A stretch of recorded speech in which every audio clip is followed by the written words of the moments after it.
What if one small change in the way you drink coffee could help your body handle blood sugar more smoothly every single day? Before your next cup, there's something important you should understand, especially if you're over 50. I'm not talking about expensive supplements or complicated diets. I'm talking about coffee, something millions of people already drink every morning without giving it a second thought. But here's the surprising part. The timing, the preparation, and even what you combine with coffee may completely change the way your body responds to it. And most people never hear about this until their energy starts dropping, their glucose numbers begin creeping higher, or they start feeling tired after meals without understanding why. Across the world, more adults over 60 are dealing with rising blood sugar levels than ever before. Many people already know they have prediabetes or type 2 diabetes. Others are living with warning signs and don't even realize it yet. Constant thirst, afternoon fatigue, brain fog, heavy legs, poor sleep, cravings late at night. These things often appear slowly, little by little, until they simply become part of daily life. But sometimes, one simple daily habit can either help your body or quietly work against it. And coffee is one of those habits. Stay with me until the end of this video, because I'm going to explain the 3 biggest coffee mistakes many older adults make every day without realizing it. And I'll also show you a much smarter way to drink coffee that may help support stable energy and healthier glucose control naturally. First, let's understand something very important in a simple way. Inside your body, there's a system working around the clock to keep your blood sugar balanced. One of the key players is the pancreas, a small organ that produces insulin. Insulin acts like a key. It helps move glucose from the bloodstream into your cells, where it can be used for energy. When everything works properly, your body handles sugar smoothly. You eat, glucose rises slightly, insulin responds, and the cells absorb what they need. But over time, especially after years of stress, poor sleep, processed foods, and lack of movement, the cells may stop responding efficiently to insulin. The pancreas then has to work harder and harder to keep up. Eventually, glucose begins staying in the bloodstream longer than it should. This is where many people over 60 find themselves today. Now here's where coffee becomes interesting. Coffee is much more than caffeine. It contains hundreds of natural compounds. 2 of the most discussed by researchers are chlorogenic acids and trigonylene. These compounds appear to influence how the body processes glucose and how quickly sugar enters the bloodstream after meals. Think of it this way. Imagine traffic entering a busy highway. If every car rushes in at the same time, you get chaos and congestion. But if traffic flows in gradually, things move much more smoothly. Certain compounds in coffee may help create that slower, steadier process when it comes to glucose absorption. And this is one reason researchers became so interested in coffee and metabolic health. Several large observational studies over the years have noticed an interesting pattern. People who regularly drink coffee in moderate amounts often show a lower likelihood of developing type 2 diabetes compared to people who rarely drink it. But there's something most people miss. Coffee itself is not the whole story. The way people drink coffee matters tremendously. And this is exactly where many daily routines begin causing problems. Let me tell you about someone I'll call Michael. He was 68 years old, retired, very disciplined, and convinced he was doing everything correctly. He walked a few times each week. He tried to avoid heavy meals. And he never skipped his morning coffee. But despite all that, his glucose readings kept climbing. His energy was low most afternoons, and he constantly felt sleepy after lunch. One day, he carefully explained his coffee routine. Every morning, immediately after waking up, he drank a large mug of strong black coffee before eating anything. Around 3 in the afternoon, he usually had another cup with cookies or crackers. Sometimes he even drank coffee late in the evening because he thought it helped him unwind.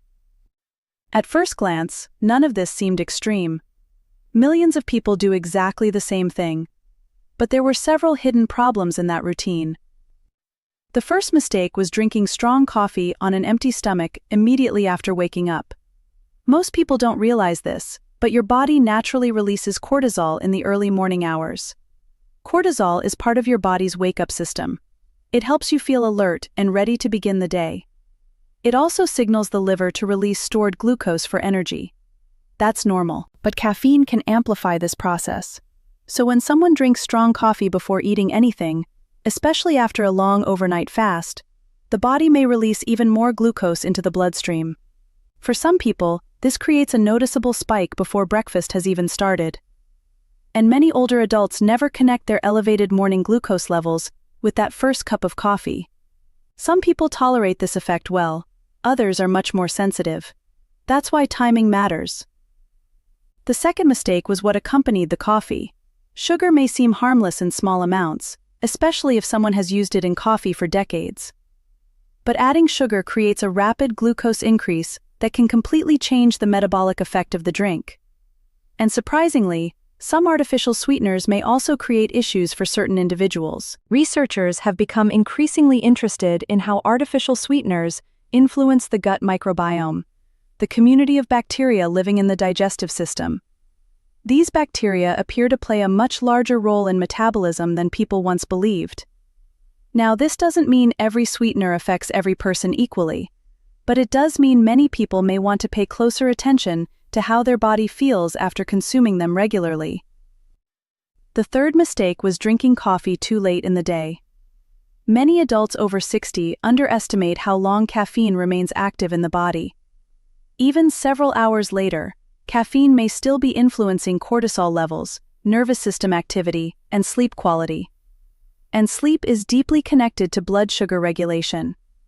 Poor sleep can increase cravings, reduce insulin sensitivity, and leave people feeling exhausted the next day, leading to even more caffeine and sugar consumption. It becomes a cycle that quietly repeats itself. Once Michael adjusted these habits, things slowly began improving. He stopped drinking coffee immediately after waking up. He reduced sugary snacks with coffee, and he avoided caffeine late in the evening. Within a couple of months, his energy became steadier throughout the day. He also noticed fewer afternoon crashes and better sleep at night. Now, I want to show you a much smarter approach to coffee that many people find far more supportive for their overall health and daily energy. But before I continue, take a moment to subscribe to the channel if you enjoy practical health conversations like this. And tell me in the comments what country you're watching from. I always enjoy seeing where these videos reach around the world. Now let's continue. One of the best times to drink coffee may actually be after your body has fully awakened and after you've had at least a small amount of protein. Instead of drinking coffee immediately after getting out of bed, try starting your morning with water first. Give your body some time to wake up naturally, then eat something simple with protein. Eggs, plain yogurt, cottage cheese, nuts, or another balanced option that works for you. Only after that should you have your coffee. Many people notice this simple adjustment helps them feel calmer, steadier, and less shaky throughout the morning. And there's another small addition some people enjoy: cinnamon. Cinnamon has been studied for its potential role in supporting glucose metabolism.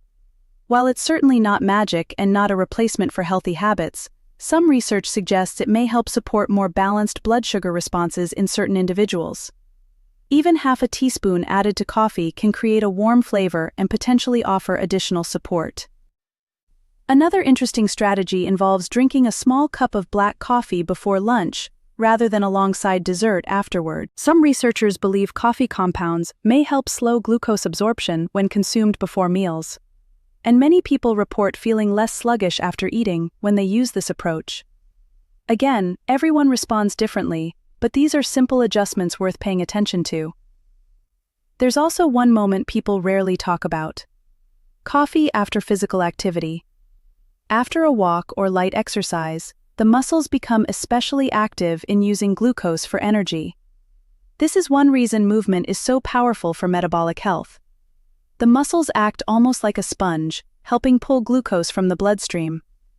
Some people find that having coffee after a walk feels energizing without creating the same crash they experience from random afternoon coffee drinking. And honestly, movement itself may be one of the most overlooked tools for healthy aging. You do not need intense workouts. A consistent 20 to 30-minute walk, several times per week, can make a remarkable difference over time, especially when combined with better sleep, balanced meals, hydration, and smarter daily habits.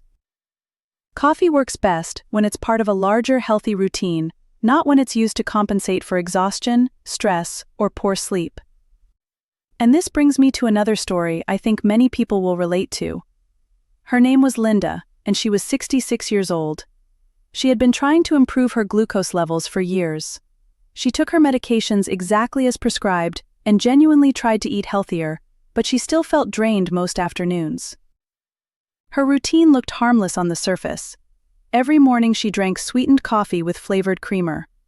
In the afternoon she usually had another coffee with pastries or crackers because she felt tired around 3 p.m.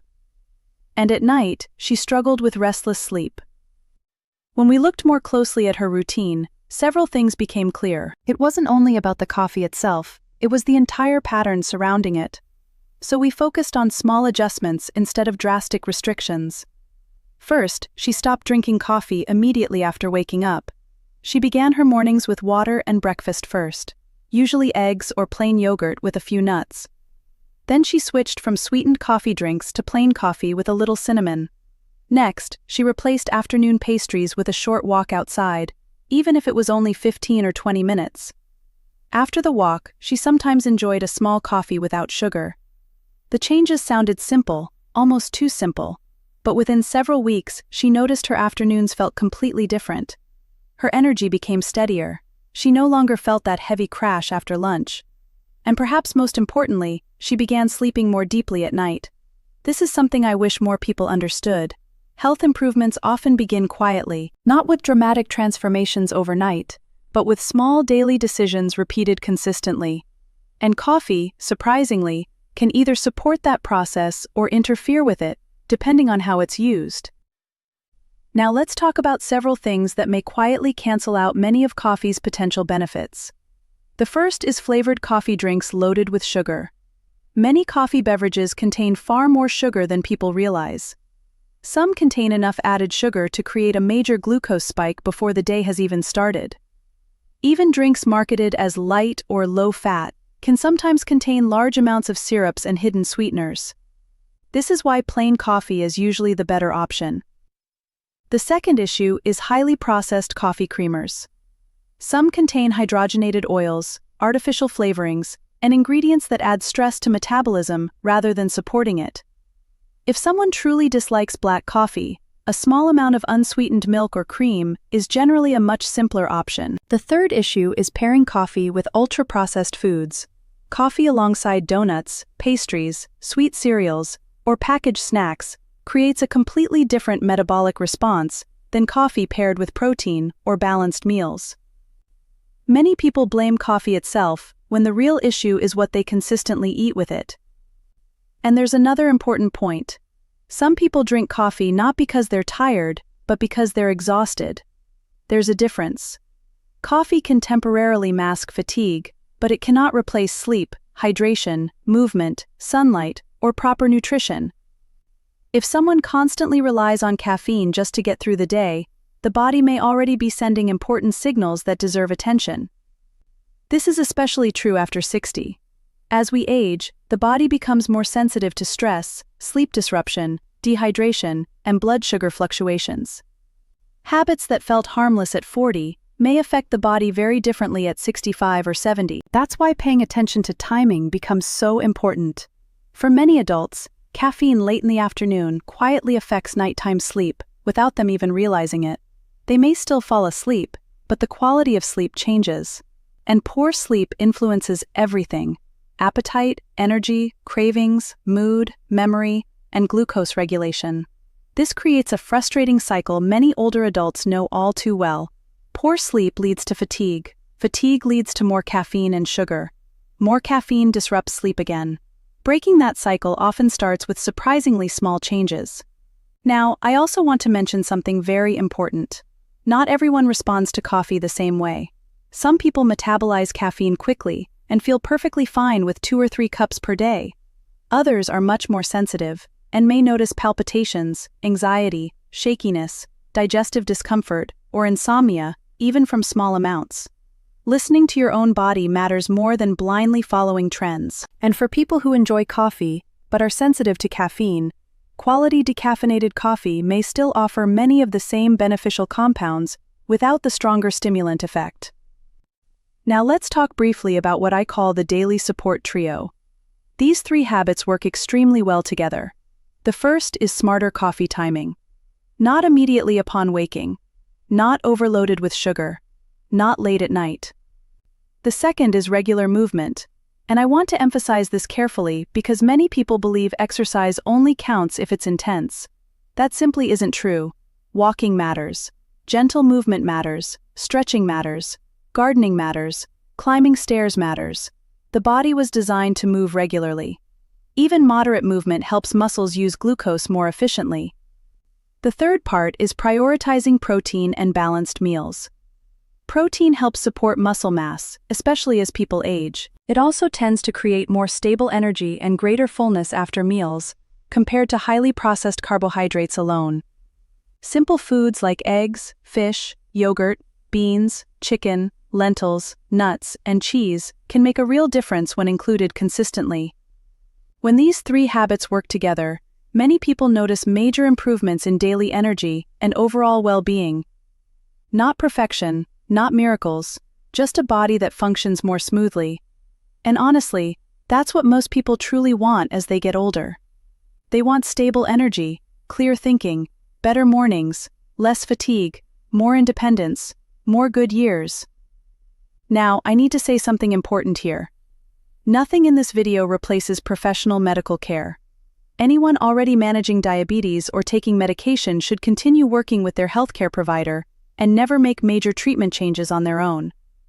These lifestyle strategies are supportive tools, not replacements for medical guidance. But small habits absolutely matter, and sometimes the smallest changes become the easiest ones to maintain long-term. Before we finish, I want you to think about your own coffee routine for a moment. Do you drink coffee immediately after waking up? Do you rely on sugary coffee drinks to push through exhaustion? Do you drink caffeine late into the evening? Do you pair coffee with processed snacks every day without thinking about it? You don't need to change everything overnight. Just start with one improvement. Maybe it's drinking water first in the morning. Maybe it's reducing sugar little by little. Maybe it's avoiding coffee after 3 p.m. Maybe it's taking a short walk after lunch instead of reaching for another sweet snack. Small adjustments repeated consistently often create the biggest long-term changes. And one more thing, your body is not working against you. Most of the time it's trying to communicate with you. Low energy, cravings, poor sleep, afternoon crashes, and fluctuating glucose are often signals that something in the daily routine needs attention. The good news is that daily habits are powerful, and unlike expensive programs or complicated trends, many of these changes cost nothing at all. If you found this video helpful, subscribe to the channel and turn on notifications, because in the next video, we're going to talk about several common breakfast foods that may quietly push glucose levels higher throughout the day, especially in adults over 50. And trust me, some of them will probably surprise you. Thank you for spending this time with me today. Take care of yourself, take care of the people you love, and remember, your future health is often shaped by the small decisions you repeat every single day.